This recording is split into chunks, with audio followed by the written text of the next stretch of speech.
रामायण के बारे में सब जानते ही हैं। प्रभु श्री राम ने रावण का वध कर पुनः धर्म की स्थापना की थी। आपने मर्यादा पुरुषोत्तम कहे जाने वाले राम और उनके भाइयों तथा पत्नी के बारे में सुना ही होगा, और रावण तथा शूर्पणखा जिसकी वजह से रामायण हुआ। रावण की बहन का नाम शूर्पणखा था, लेकिन क्या आपको पता है कि रावण की तरह ही प्रभु श्री राम की भी बहन थी, जिनके बारे में कोई नहीं जानता। यह सुनकर आप शायद आश्चर्यचकित हो गए होंगे।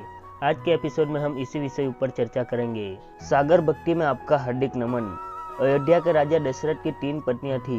इनमें से सबसे बड़ी रानी का नाम कौशल्या था, फिर कैकेयी और सबसे छोटी का नाम सुमित्रा था।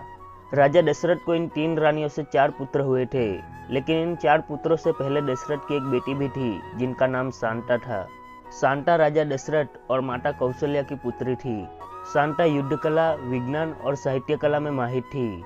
माता कौशल्या की बहन वर्षणी एक बार अपने पति रोमपद के साथ अयोध्या आई थी। राजा रोमपद अंग देश के राजा थे और उनका कोई संतान नहीं था। जब वर्षणी कौशल्या के साथ बातें कर रही थी तो उनका ध्यान शांता पर गया।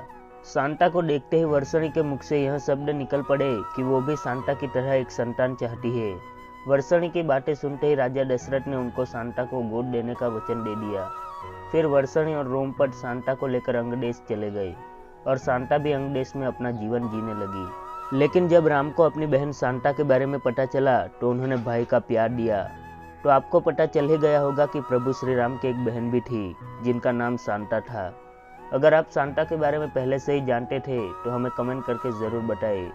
तथा वीडियो पसंद आया हो तो कृपया लाइक और शेयर कीजिए और सब्सक्राइब करें हमारे YouTube चैनल सागर भक्ति को। आपका बहुत बहुत धन्यवाद।